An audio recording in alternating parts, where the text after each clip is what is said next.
नमस्कार साथियों। ये क्लास 10th के first chapter nationalism in Europe की 10वीं वीडियो है। तो लास्ट वीडियो में साथियों हमने पढ़ा था द एजेस ऑफ रेवोल्यूशन के बारे में, और हमने देखा था कि ये 1830 से शुरू होकर 1848 तक का दौर था जब यूरोप के तमाम इलाकों में रेवोल्यूशंस हो रहे थे। और ये रेवोल्यूशन कंजर्वेटिव गवर्नमेंट्स के खिलाफ हो रहे थे, क्योंकि उनकी जो पॉलिसीज़ थी वो पॉलिसीज़ कहीं ना कहीं इंडिविजुअल राइट्स को और लोगों की फ्रीडम को ख़त्म कर रही थी। तो इसी के चलते जुलाई 1830 में फ्रांस के अंदर एक रेवोल्यूशन होता है, जिसकी वजह से फ्रांस में जो शासक होता है लुईस फिलिपे, उसको गद्दी से हटा दिया जाता है और कॉन्स्टिट्यूशनल मोनार्की की बात की जाती है। यानी एक ऐसी नई पॉलिटिकल सिस्टम को इस्टेब्लिश किया गया फ्रांस में 1830 में, जिसके तहत शासक को यानी रूलर को संविधान का पालन करना था। यानी संविधान के जो भी पॉलिसीज़, जो भी उसमें प्रोविजंस थे, उन प्रोविजंस को उस रूलर को फॉलो करते हुए पॉलिटिकल सिस्टम को चलाना था। तो जैसे ही फ्रांस के अंदर जुलाई 1830 में ये रेवोल्यूशन हुआ, उसके बाद में हमने देखा कि रेवोल्यूशंस का एक दौर शुरू हो जाता है। और इसी के चलते जो बेल्जियम है वो भी नीदरलैंड से अपने आप को स्वतंत्र कर लेता है और एक इंडिपेंडेंट नेशन बन जाता है। तो इसके बाद ड्यूक मेटरनिक ने एक स्टेटमेंट दिया था कि when France sneezes the rest of the Europe catches cold, कि जब भी फ्रांस छींकता है तो पूरे यूरोप को जुकाम हो जाता है। ऐसा क्यों कहा उसने? ऐसा इसलिए कहा कि फ्रांस के अंदर जब कभी कोई चेंज आएगा, जब कभी कोई बदलाव होगा, जब कोई कोई बड़ा इवेंट होगा जिसमें कॉमन पीपल शामिल होंगे, तो उसका इम्पैक्ट कहीं ना कहीं रेस्ट ऑफ द यूरोप के ऊपर भी आएगा। उसके बाद साथियों हमने पढ़ा था ग्रीक वॉर ऑफ इंडिपेंडेंस के बारे में। जब हमने ग्रीक वॉर ऑफ इंडिपेंडेंस को पढ़ा तो हमने ये जाना था कि भाई जो ग्रीस है यानी जो यूनान है, उसकी स्वतंत्रता संग्राम में सहारा लिया गया ग्रीक का जो एंशिएंट कल्चर है।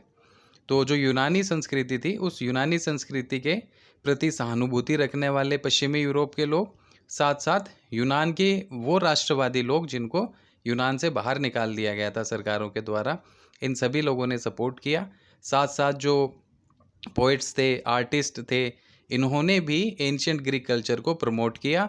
और लॉर्ड बायरन का इम्पोर्टेंट रोल रहा, जिन्होंने इस वॉर ऑफ इंडिपेंडेंस के लिए फंड्स को ऑर्गेनाइज़ किया और बाद में ये फाइट करने भी गए, लेकिन 1824 में इनकी डेथ हो जाती है।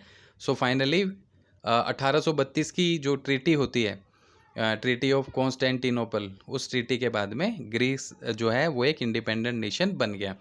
आज साथियों हम लोग रोमांटिक इमेजिनेशन की बात करने वाले हैं और नेशनल फीलिंग की, यानी जो रोमानी कल्पना और राष्ट्रीय भावना है उसको हम डिस्कस करने वाले हैं। अभी तक हमने पढ़ा कि नेशनल स्ट्रगल के अंदर युद्धों की बात की जा रही है कि भाई बहुत सारे वॉर्स हुए, उस वॉर्स के चलते अलग अलग रीजन को जो है कुछ ना कुछ स्वतंत्रता मिलनी शुरू हुई। इसके अलावा जो एक्सपेंशन हो रहा था टेरिटरीज़ का, तो वहाँ से भी कुछ जो स्टेट हैं वो इंडिपेंडेंट नेशन बनते हैं। लेकिन नेशनलिज्म की आइडियोलॉजी को डेवलप करने में सिर्फ और सिर्फ इन वॉर्स का या इन एक्सपेंशन का ही रोल नहीं था, बल्कि एक अलग कल्चरल मूवमेंट का भी रोल था, जिसको रोमांटिसिज्म या रोमानीवाद कहते हैं। तो इस सांस्कृतिक आंदोलन की भूमिका पढ़ने वाले हैं, जिसके चलते यूरोप के अंदर राष्ट्रवादी भावना का विकास होता है और साथ साथ नेशन स्टेट का जो कॉन्सेप्ट है वो इमर्ज करता है। तो साथियों इसको शुरू करते हैं। सबसे पहली चीज़, culture played an important role in creating the idea of the nation. यानी जो संस्कृति है, संस्कृति की भी एक अहम भूमिका थी उस दौर में, जिसने राष्ट्र के विचार के निर्माण में अहम योगदान दिया। Art and poetry, stories and music helped to express and shape the nationalist feeling. तो साथियों आर्ट और पोएट्री की बात की जा रही है, ठीक है, कि आर्ट यानी कला और पोएट्री यानी काव्य। तो आर्ट हो गया, पोएट्री हो गया, स्टोरीज हो गई, ठीक है, म्यूज़िक, इसने भी हेल्प किया था जो नेशनलिस्ट फीलिंग है और जो नेशनलिज्म की आइडियोलॉजी है उसको डेवलप करने में, उसको एक्सप्रेस करने में और उसको एक शेप देने में। तो ये एक अलग चीज़ हमारे सामने अभी आ जाती है। तो रोमांटिसिज्म के बारे में लिखा है कि रोमांटिसिज्म क्या था। So romanticism was a cultural movement which sought to develop a particular form of nationalist sentiment. रोमानीवाद क्या था? ये एक कल्चरल मूवमेंट था, यानी एक सांस्कृतिक आंदोलन था, और इसने एक खास तरह की राष्ट्रीय भावना का विकास किया था. Romantic artist and poets criticise the glorification of reason and science. जो रोमानीवादी कलाकार थे या कवि थे, वो क्या करते थे? उन्होंने क्रिटिसाइज़ किया किस चीज़ को? तर्क वितर्क. जो तर्क वितर्क हम करते हैं, जो किसी भी काम के पीछे लॉजिक देते हैं, तो उस चीज़ को उसने क्रिटिसाइज़ किया. साथ साथ विज्ञान के महिमा मंडन को भी क्रिटिसाइज़ किया, यानी विज्ञान और तर्क वितर्क के कई आलोचना इस सांस्कृतिक आंदोलन के जो पहरेकार थे उन्होंने की. तो ये किस चीज़ पे फोकस कर रहे हैं? तो इन्होंने focused on emotions, intuitions and mystical feelings. इन्होंने फोकस किया इमोशंस के ऊपर. ठीक है, इन लोगों का फोकस था इमोशंस के ऊपर, साथ साथ अंतर्दृष्टि के ऊपर और रहस्यवादी भावनाओं के ऊपर.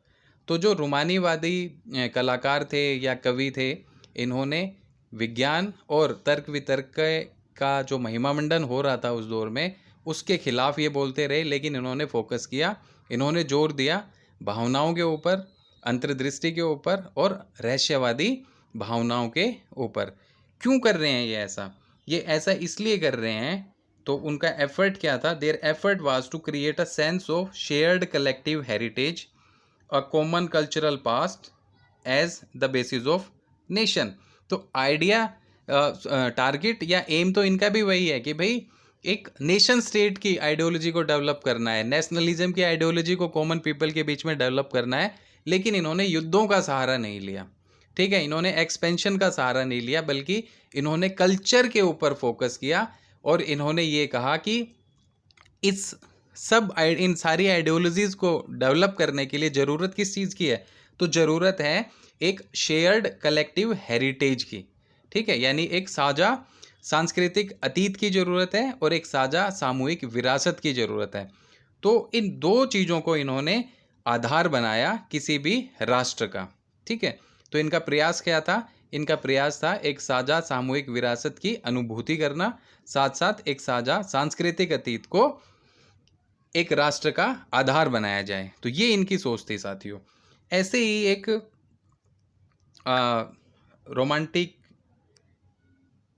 रोमांटिक्स थे जिनका नाम था जो जर्मनी से बिलोंग करते थे, जर्मन फिलोसोफर थे, और उनका नाम था जोहान गोटफ्राइड हर्डर. ठीक है, तो जोहान गोटफ्राइड हर्डर जो थे, ये जर्मनी के एक दार्शनिक थे और रोमानी चिंतकों में इनका नाम आता था. इन्होंने क्लेम किया, इन्होंने एक अलग तरीके की बात की. इन्होंने क्या क्लेम किया? claimed that the true German culture was to be discovered among the common people, Das Vox. तो इनका ये कहना था कि सच्ची जर्मन संस्कृति उसके आम लोगों में निहित है.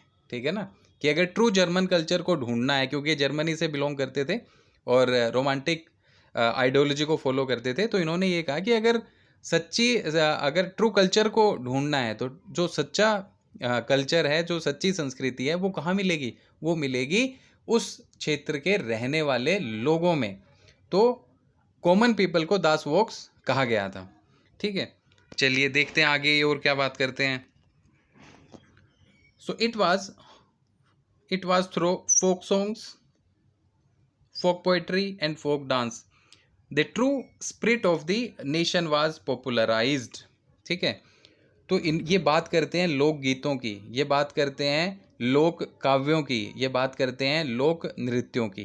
ठीक है, इन तीनों चीज़ों के ऊपर योहान गोटफ्राइड हर्डर ने फोकस किया और इन्होंने कहा कि राष्ट्र की सच्ची आत्मा लोकगीतों में, लोक काव्यों में और लोक नृत्यों में विद्यमान होती है. तो लोकगीतों, लोक काव्यों और लोक नृत्यों के माध्यम से ही राष्ट्र की सच्ची भावना को प्रकट किया जा सकता है.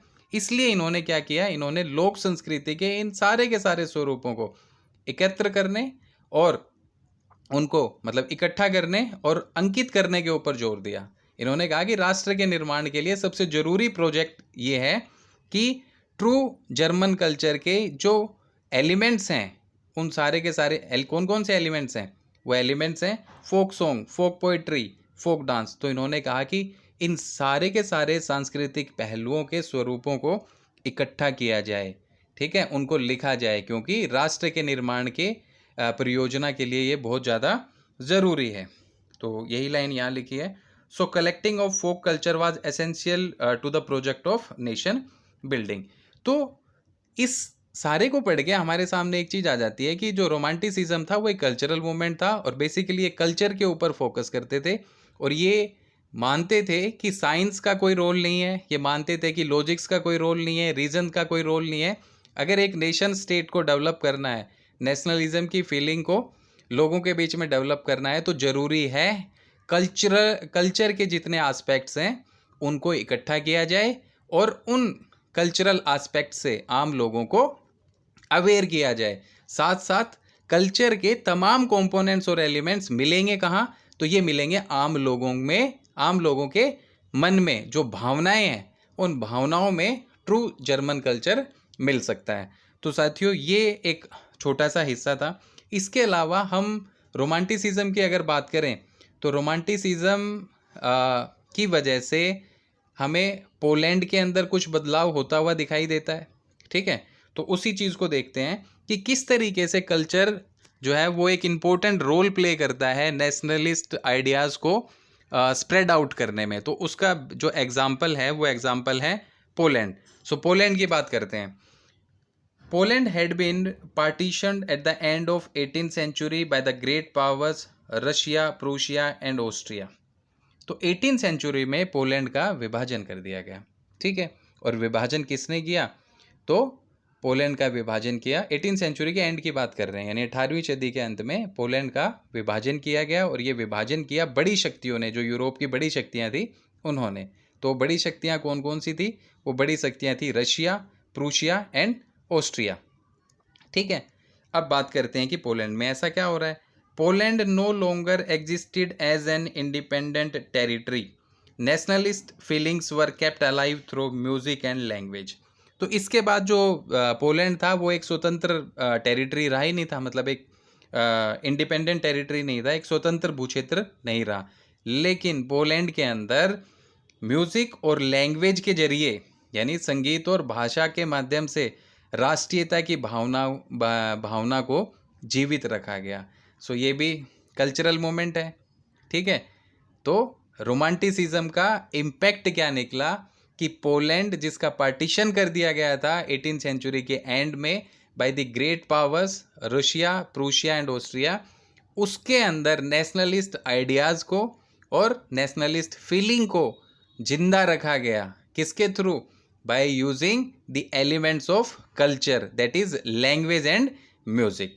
तो पोलैंड के इस स्ट्रगल में एक इंसान का इंपॉर्टेंट रोल था और उस इंसान का नाम था कैरोल क्रुपिंस्की, ठीक है। देखते हैं उन्होंने क्या किया। Karol Kurpinski celebrated the national struggle through his operas and music. अब इन भाई साहब ने क्या किया? तो इन्होंने राष्ट्रीय संघर्ष को, पोलैंड के अंदर जो नेशनल स्ट्रगल था, राष्ट्रीय संघर्ष था, उसको अपने ओपेरा और संगीत से जिंदा रखा। ओपेरा एक म्यूजिक इंस्ट्रूमेंट होता है, तो म्यूजिक और म्यूजिक इंस्ट्रूमेंट के थ्रू इन्होंने नेशनल स्ट्रगल को आगे से आगे बढ़ाया और पोलैंड के अंदर नेशनलिस्ट आइडियाज़ को स्प्रेड आउट किया। और इसी में एक छोटी सी चीज़ और आती है, and turning folk dance like the polonaise and mazurka into nationalist symbol. तो जो फोक डांस था पोलैंड का, उसका नाम था पोलोनेज और माजूरका। ये लोक नृत्य थे पोलैंड के।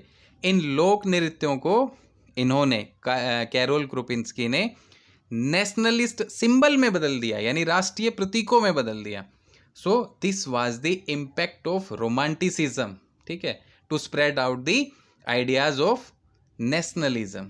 सो यहाँ आके हमें पता चलता है कि कहीं ना कहीं इस कल्चरल मूवमेंट की वजह से पोलैंड के अंदर नेशनल स्ट्रगल जिंदा रहा और कैरोल क्रुपिंस्की ने अपने म्यूजिकल इंस्ट्रूमेंट ओपेरा और म्यूजिक के थ्रू उस स्ट्रगल को और ज़्यादा बढ़ाने का काम किया। साथ साथ पोलैंड के जो फोक डांस थे, पोलोनेज एंड मजूरका, ठीक है, उनको नेशनल सिंबल में कन्वर्ट कर दिया गया। सो ये इम्पैक्ट है साथियों। अब यहाँ कोई खून खराबा नहीं है, कोई युद्ध नहीं है, कोई एक्सपेंशन नहीं है, बस यहाँ के लोग अपने कल्चर के सहारे नेशनल स्ट्रगल को आगे बढ़ाने की कोशिश कर रहे हैं और इस आइडियोलॉजी को, जो कि नेशनलिज्म की आइडियोलॉजी है, इसे डेवलप करने की कोशिश कर रहे हैं। सो ये हमारे सामने एक अच्छा एग्जाम्पल है। इसके अलावा language also played a important role to spread out the ideas of nationalism in the European regions, और उसका भी बेस्ट एग्जाम्पल है हमारे सामने पोलिश। ठीक है, तो इसको भी देखते हैं। पोलिश, पोलैंड की भाषा को पोलिश कहा जाता है। ठीक है, तो भाषा ने भी राष्ट्रीय भावनाओं के विकास में एक महत्वपूर्ण भूमिका निभाई। अब कैसे? तो the use of Polish language came to be seen as a symbol of the struggle against the Russian dominance over Poland. रूस का पोलैंड के ऊपर डोमिनेंस था। जैसे ही रूस का पोलैंड के ऊपर डोमिनेंस हुआ तो रशियन अथॉरिटीज़ ने क्या किया कि पोलैंड के स्कूलों में जो पोलिश भाषा इस्तेमाल की जाती थी उसको हटा दिया और उसकी जगह रशियन लैंग्वेज को इम्पोज कर दिया। यानी जो पोलैंड के लोग थे उनके ऊपर ज़बरदस्ती रशियन भाषा को लाद दिया गया। इसके चलते 1831 में रशिया के अंदर एक बहुत बड़ा मैसिव अपराइजिंग होता है, एक बड़ा जो है विद्रोह होता है, एक बगावत होती है 1831 में। हालांकि उस बगावत को रशियन अथॉरिटी कंट्रोल कर लेती है और ख़त्म कर देती है।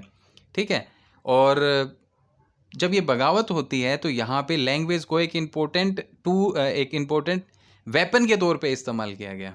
इस बगावत में भाषा का एक अहम हथियार के तौर पे इस्तेमाल किया गया, और वो भाषा कौन सी थी? वो भाषा थी पोलिश, क्योंकि लोग जो थे वो रशियन डोमिनेंस को एक्सेप्ट नहीं कर रहे थे पोलैंड के अंदर, तो वो अपनी ही लैंग्वेज को यूज़ करना चाह रहे थे जो कि पोलिश थी। बट रशियन अथॉरिटी ने क्या किया? रशियन अथॉरिटीज़ ने अपनी रशियन लैंग्वेज को उनके ऊपर ज़बरदस्ती लाद दिया था। तो इस पूरे के पूरे स्ट्रगल के अंदर लैंग्वेज एक इम्पोर्टेंट वेपन बनता है उन लोगों के लिए जिन्होंने रशियन अथॉरिटी के खिलाफ ये अपराइजिंग किया था। तो होता क्या है कि जो लोग थे जो इस अपराइजिंग में शामिल होते हैं, उन्होंने जो राष्ट्रवादी विरोध के लिए इस लैंग्वेज को यूज़ कर लिया। साथ साथ जो चर्चों के अंदर जो चर्चेज होते थे उनके अंदर जो भी आयोजन होते थे और जो रिलीजियस एजुकेशन दी जाती थी, the education that was related to religion, तो जो धार्मिक शिक्षा थी उन सब जगह यानी चर्च के आयोजन में और धार्मिक शिक्षा के संदर्भ में लोगों ने पोलिश भाषा का इस्तेमाल करना शुरू कर दिया। और इसका रिजल्ट क्या निकला कि बड़ी संख्या में जो क्लर्जी थे, जो प्रीस्ट थे, जो बिशप थे, इनको जेल में डाल दिया गया, क्योंकि यही लोग जो है वो रिलीजियस सेक्टर से जुड़े हुए होते हैं। तो पादरियों को, बिशपों को, इनको क्या किया? बड़ी संख्या में जेल में डाल दिया। और जो रशियन अथॉरिटीज़ थी उन्होंने क्या किया? इन्हें सज़ा दी। जो लोग पोलिश लैंग्वेज को यूज़ कर रहे थे चर्चिस के अंदर, सज़ा देके इनको साइबेरिया की जेलों में भेज दिया। और उनका कसूर क्या था जिन्हें जेल में भेजा गया? क्योंकि उन्होंने रूसी भाषा का प्रचार करने से इनकार कर दिया और पोलिश लैंग्वेज का वो प्रचार प्रसार करते रहे, यहाँ तक कि उसका इस्तेमाल भी करते रहे। तो कहीं ना कहीं यहाँ पे एक चीज़ हमारे सामने आ जाता है कि language also played a important role to spread out the ideas of nationalism. तो पोलिश जो लैंग्वेज थी उसने रशियन डोमिनेंस के खिलाफ एक सिंबल के तौर पे काम किया। सो साथियों, this was the impact of romanticism to spread out the ideas of nationalism. आगे बात करते हैं अगले हिस्से की, hunger, hardship and popular revolt. ठीक है, भूख, कठिनाइयाँ और जन विद्रोह। तो साथियों, मैंने लास्ट वीडियो में बताया कि द एज ऑफ रेवोल्यूशन की अगर बात करें तो ये एक बहुत लंबा दौर था जो 1830 से शुरू होकर 1848 तक चलता है ऑलमोस्ट। तो इस दौर में यूरोप के अलग अलग भागों में रिवोल्ट हो रहे थे। ठीक है, अब रोमांटिसिज्म भी एक रिवोल्ट करने का या स्ट्रगल, नेशनल स्ट्रगल करने का एक तरीका था। अब देखते हैं कि जो कॉमन पीपल हैं डिफरेंट यूरोपियन रीजन्स में, वो क्यों रिवोल्ट कर रहे हैं, उनके बगावतों, उनके विद्रोह के पीछे कारण क्या हैं। तो इसी को शुरू करते हैं। In the year 1830s were year of great economic hardship in Europe. 1830 का जो दशक था वो यूरोप के अंदर भारी कठिनाइयों को लेके आया था। पॉपुलेशन इंक्रीज्ड, यूरोप की जनसंख्या बढ़ जाती है। अनएम्प्लॉयमेंट वाज देयर, बेरोजगारी बड़े पैमाने पे फैली हुई थी यूरोप के अंदर। Migration from rural areas to urban areas, अब ग्रामीण क्षेत्रों से शहरी क्षेत्रों में बहुत बड़े स्तर पे माइग्रेशन देखा गया। ठीक है, क्योंकि लोग ग्रामीण क्षेत्रों को छोड़ के शहरों में आ रहे थे, और क्यों आ रहे थे, तो रोजगार की तलाश में आ रहे थे। इसके चलते जो जो शहरी इलाके थे उनमें लोगों की संख्या ज़्यादा होगी, भीड़ बढ़ गई, और लोगों को जो है गरीब बस्तियों में मजबूरी में रहना पड़ा। Stiff competition face by small producers from the import of machine made goods from the England. England के बारे में साथियों मैंने बताया था कि इंग्लैंड के अंदर इंडस्ट्रियलाइजेशन हो जाता है 18th सेंचुरी के सेकेंड हाफ में। अब वहाँ पे जब इंडस्ट्रियलाइजेशन हुआ तो वहाँ क्या है, मशीनों का इस्तेमाल किया गया और मशीनों से गुड्स को बनाया गया। सो जो गुड्स मैन्युफैक्चरिंग थी वो मशीन्स की हेल्प से की जाने लगी, और ये जो प्रोडक्शन होता था इंग्लैंड के अंदर ये लार्ज स्केल पे होता था। ठीक है, जिसके चलते जो लोग हाथ से सामान बनाते थे, जैसे जो लोग हाथ से कपड़ा बुनते थे, तो उनको एक तो टाइम ज़्यादा लगता था, दूसरा उसमें उतनी अच्छी फिनिशिंग नहीं आती थी, तीसरी चीज़ क्योंकि उनकी मेहनत ज़्यादा लगी है तो उसका प्राइस भी ज़्यादा होता था। और मशीन से जो गुड्स तैयार होते थे, एक तो उसमें टाइम कम लगता था, कम समय में प्रोडक्शन ज़्यादा होता था। तीसरी बात ये थी कि डिफरेंट डिफरेंट डिज़ाइंस उसमें यूज़ किए जाते थे। ठीक है, और डिफरेंट डिफरेंट कलर्स का भी उसमें समावेश था, जिसके चलते वो सामान, वो जो माल होता था या जो तैयार वस्तुएं होती थी उसकी कीमत भी कम होती थी।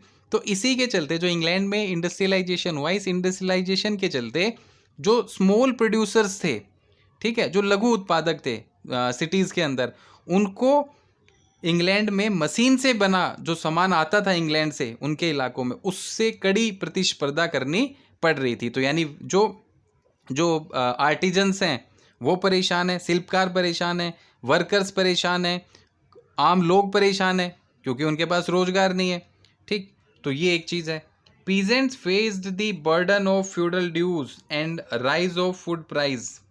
अब जो पीजेंट्स हैं यानी जो किसान हैं उसको भी बहुत सारे जो सामंती शुल्क थे और जो जिम्मेदारियां थी उसका बोझ सहना पड़ रहा था, क्योंकि यूरोप के कुछ ऐसे इलाके थे जहाँ पे एरिस्टोक्रेसी इस दौर में भी, यानी 19th सेंचुरी के first last time 19th century के सेकंड हाफ तक एरिस्टोक्रेसी यानी जो कुलीन वर्ग था वो पावर में था यूरोप के कई सारे इलाकों में। अब उनका काम यही था कि भाई वो किसानों से जबरन काम करवाते थे। अब किसान का काम था कि वो उसकी ड्यूटी करे, मतलब ऐसे किसान जिनके पास अपनी खुद की ज़मीन नहीं थी तो उनको दूसरे किसी के यहाँ काम करना पड़ता था, और बदले में उसको जो भी मिलता उसके साथ साथ उसे फ्री सर्विस या फ्री ड्यूटीज़ भी करनी पड़ती थी अपने मालिक की। तो ये एक बड़ी समस्या थी जिसकी वजह से किसान भी परेशान था। तो वर्कर्स परेशान हैं, पीजेंट्स परेशान हैं, जो गरीब लोग हैं वो परेशान हैं, और इसी के साथ साथ एक और कारनामा हो जाता है। वो क्या होता है, राइज ऑफ फूड प्राइस। खाने पीने की वस्तुओं का जो मूल्य है वो बढ़ जाता है, और उसके पीछे कारण क्या था, तो उसके पीछे कारण था कि जो फसल थी उसमें, यानी जो पैदावार थी, अनाज का जो उत्पादन था वो बहुत ज़्यादा अच्छा नहीं हुआ। जब अच्छा नहीं हुआ तो गांव में तो गरीबी फैली फैली, ज़्यादा गरीबी फैली शहरों के अंदर। So due to bad harvest led to widespread anger in town and country. तो इन सारे फैक्टर्स की वजह से शहरों और ग्रामीण इलाकों के अंदर व्यापक भूखमरी फैल जाती है। लोगों के अंदर जो जो रूढ़िवादी सरकारें हैं उनके खिलाफ गुस्सा भर जाता है, और लोग जो है वो फाइनली सड़कों पे आ जाते हैं और रिवोल्ट करना शुरू कर देते हैं। ठीक है, तो food shortage and widespread unemployment brought the population of Paris out on roads.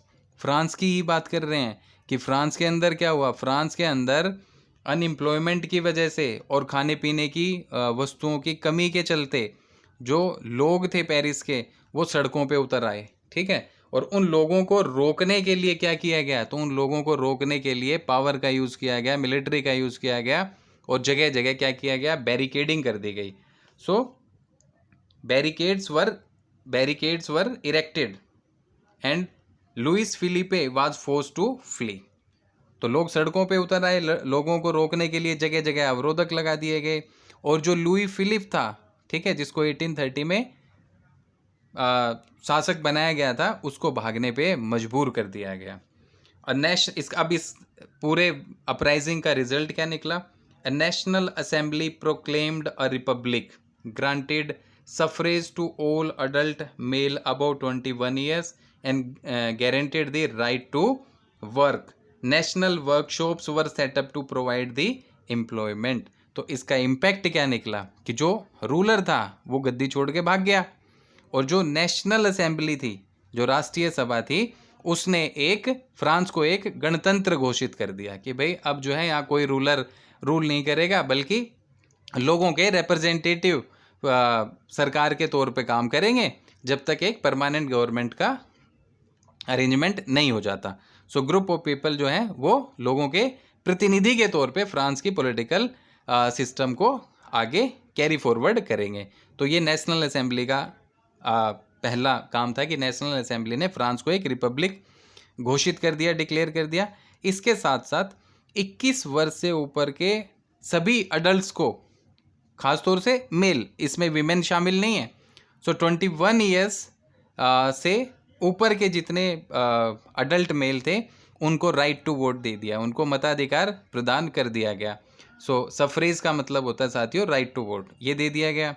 और काम के अधिकार की गारंटी दी गई, ठीक है, कि भाई सारे के सारे लोगों को काम मिलेगा, और ये एक राइट बना दिया कि काम रोजगार लेना आपका हक है और गवर्नमेंट आपको वो हक देगी। तो उसके लिए उन्होंने क्या किया? उन्होंने नेशनल वर्कशॉप्स को सेटअप किया, ठीक है, राष्ट्रीय कारखाने खोले ताकि लोगों को रोजगार उपलब्ध करवाया जा सके। और साथियों इसी तरीके का सिलेशिया के अंदर जो वीवर्स थे, बुनकर थे, उन्होंने भी अपने ठेकेदारों के खिलाफ विद्रोह किया था, उन्होंने भी बगावत की थी। तो कई सारी चीज़ें हमें देखने को मिलती है कि कैसे जो 1830s से 1848 का दौर था, उस दौर में रेवोल्यूशंस हो रहे हैं। रेवोल्यूशंस कौन कर रहा है? रेवोल्यूशंस कर रहे हैं पुअर पीपल, रेवोल्यूशंस कर रहे हैं अनएम्प्लॉयड पर्सन्स, रेवोल्यूशंस कर रहे हैं किसान, और रेवोल्यूशंस कर रहे हैं वर्कर्स। तो साथियों आज के लिए इतना ही। नेक्स्ट वीडियो में हम लोग पढ़ेंगे the revolution by the liberals in the year 1848, 1848 में उदारवादियों के द्वारा की गई क्रांति। तो आज के लिए इतना ही।